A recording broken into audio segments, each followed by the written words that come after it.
Hello, friends. Welcome to another episode of Learn with Legal Edge. My name is Mayur Upadhyay. I'm the subject matter expert, General Knowledge. So, आज के session में हम बात करेंगे financial action task force के बारे में। यह ऑर्गेनाइजेशन पिछले बहुत टाइम से न्यूज में रही है एंड अभी इसकी जो रिसेंट प्लेनरी मीटिंग हुई है उसकी क्या फाइंडिंग्स रही हैं उसके बारे में हम आज के सेशन में बात करेंगे। So why in news? FATF की अभी जो रिसेंट मीटिंग हुई है उसमें उन्होंने ये डिसाइड किया है कि पाकिस्तान को रिटेन किया जाएगा एफएटीएफ की ग्रे लिस्ट से। ग्रे लिस्ट से उसको अभी नहीं निकाला जाएगा एंड इसमें जो फर्दर रिव्यू होगा, इसमें जो फर्दर एक्शन लिया जाएगा वो एफएटीएफ की जो नेक्स्ट मीट होगी जो फरवरी 2021 में होगी उसमें फर्दर देखा जाएगा कि पाकिस्तान को ग्रे लिस्ट से निकाला जाता है या फिर नहीं। की पॉइंट्स। सो एफएटीएफ ने पाकिस्तान को 27 पॉइंट एक्शन प्लान दिया था जब पाकिस्तान पहली बार 2018 में ग्रे लिस्ट का पार्ट बना था। 27 पॉइंट एक्शन प्लान बेसिकली वो 27 कंडीशंस होती हैं जिसपे किसी भी कंट्री को काम करना होता है अगर वो एफएटीएफ की ग्रे लिस्ट से बाहर आना चाहता है। अब ये इन कंडीशंस में क्या रहता है, तो सबसे पहले कि ये सारी कंट्रीज कर्व करेंगी जो मनी लॉन्ड्रिंग हो रही है उनकी कंट्रीज में उसको, या फिर अगर कंट्री में टेरर फाइनेंसिंग हो रही है, अगर किसी भी तरह का आतंकवाद को बढ़ावा दिया जा रहा है या फिर उसको फाइनेंस किया जा रहा है तो उसको भी कर्व करना होता है।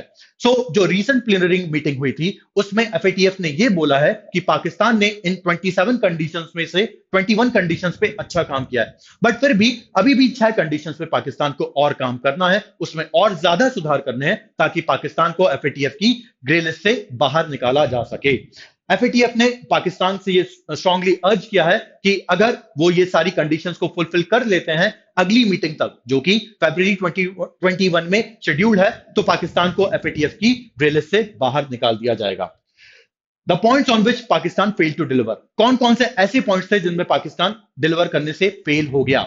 Lack of action against the non profit organisations, जैसे कि बहुत सारी जो टेररिस्ट ऑर्गेनाइजेशंस हैं जिनको बैन किया हुआ है यूएनएससी ने, यूनाइटेड नेशन सिक्योरिटी काउंसिल ने जिन ऑर्गेनाइजेशंस को बैन किया हुआ है उसके अगेंस्ट में पाकिस्तान ने जो कोई भी एक्शन नहीं लिया है, एक रीजन ये रहा। इसके अलावा जो प्रोसिक्यूशन करना चाहिए था पाकिस्तान को बैंड ऑर्गेनाइजेशन या फिर बैंड इंडिविजुअल का, जैसे कि लश्कर तैयबा के जो वो हैं चीफ हैं हाफिज सईद या फिर जैश ए मोहम्मद के चीफ मसूद अजहर, तो इनके अगेंस्ट में पाकिस्तान ने कोई फर्दर एक्शन नहीं लिया या फिर बहुत डिले एक्शन लिए थे, तो ये भी एक रीजन रहा था कि पाकिस्तान को एफएटीएफ की ग्रे लिस्ट में अभी भी बरकरार रखा गया है। Consequences for Pakistan. अब पाकिस्तान के सामने क्या क्या कॉन्सिक्वेंसेस आ सकते हैं अगर पाकिस्तान अभी भी ग्रे लिस्ट का पार्ट है?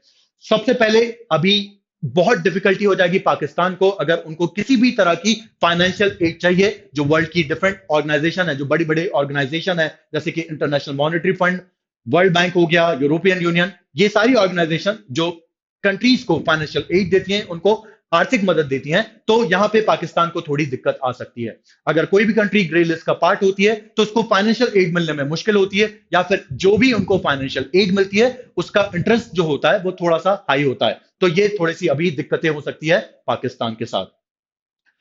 अब हमने इतनी सारी बात कर ली कि पाकिस्तान एफएटीएफ की लिस्ट का पार्ट है, पाकिस्तान की एफएटीएफ की ग्रे लिस्ट का पार्ट है। नाउ हम देख लेते हैं what is this FATF. So FATF financial action task force is an inter governmental body जो कि स्टैब्लिश हुई थी 1989 में।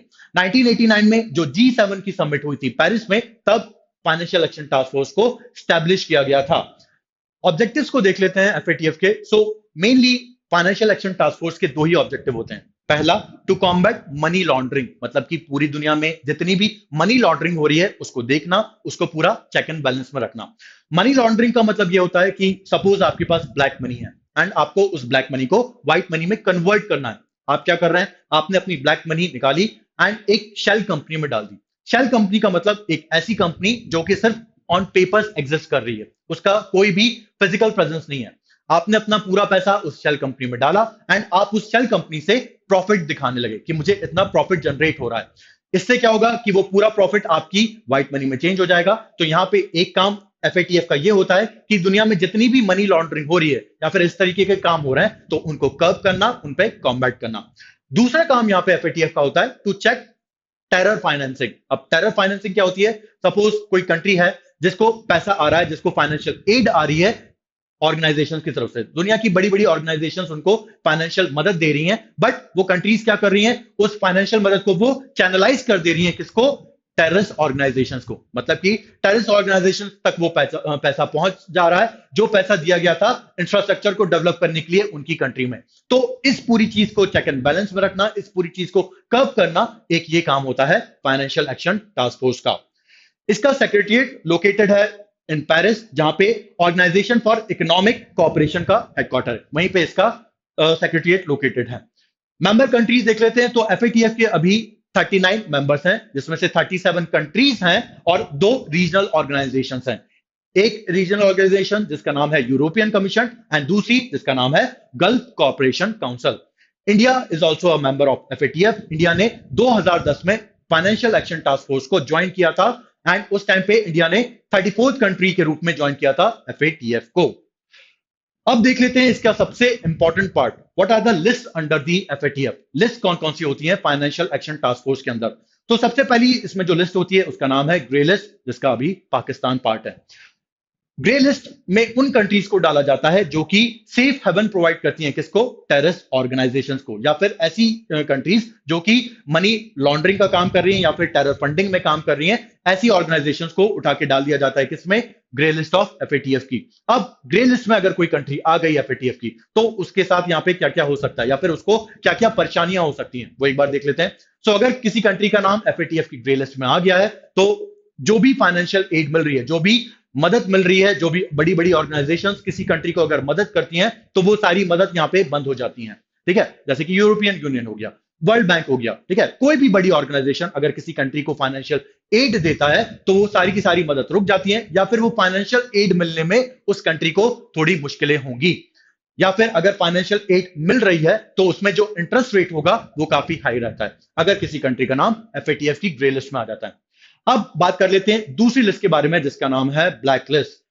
कंट्रीज जो बिल्कुल नॉन कोऑपरेटिव कंट्रीज होती हैं, मतलब कि वो अगर कोई कंट्री अगर टेररिस्ट ऑर्गेनाइजेशन में बिल्कुल कोई भी मदद नहीं कर रही है एफएटीएफ की, अगर एफएटीएफ उनसे कोई भी इंफॉर्मेशन मांग रहा है तो वो बिल्कुल भी नॉन कोऑपरेटिव कंट्रीज बन चुकी हैं, मतलब कि वो बिल्कुल भी मदद नहीं कर रही हैं एफएटीएफ की। तो ऐसी कंट्रीज को उठा के किस में डाल दिया जाता है, ब्लैक लिस्ट में डाल दिया जाता है। जो कंट्रीज बिल्कुल टेरर फंडिंग कर रही हैं, ऐसी कंट्रीज जो बहुत टाइम से मनी लॉन्ड्रिंग एक्टिविटीज कर रही हैं, उन सारी कंट्रीज को उठा के एफएटीएफ अपनी ब्लैक लिस्ट में डाल देता है। अब ग्रे लिस्ट में क्या दिक्कत होती है कि फाइनेंशियल एड मिल तो सकती है बट वहां पे इंटरेस्ट रेट हाई रहता है और भी बहुत सारी प्रॉब्लम्स रहती हैं ग्रे लिस्ट में। बट अगर किसी कंट्री का नाम एफएटीएफ की ब्लैक लिस्ट में एक बार आ गया तो उसको किसी भी टाइप की फाइनेंशियल एड नहीं मिलती है, चाहे वर्ल्ड की कोई भी बड़ी ऑर्गेनाइजेशन हो, वो उसको किसी भी टाइप की फाइनेंशियल एड देने से मना कर देती है।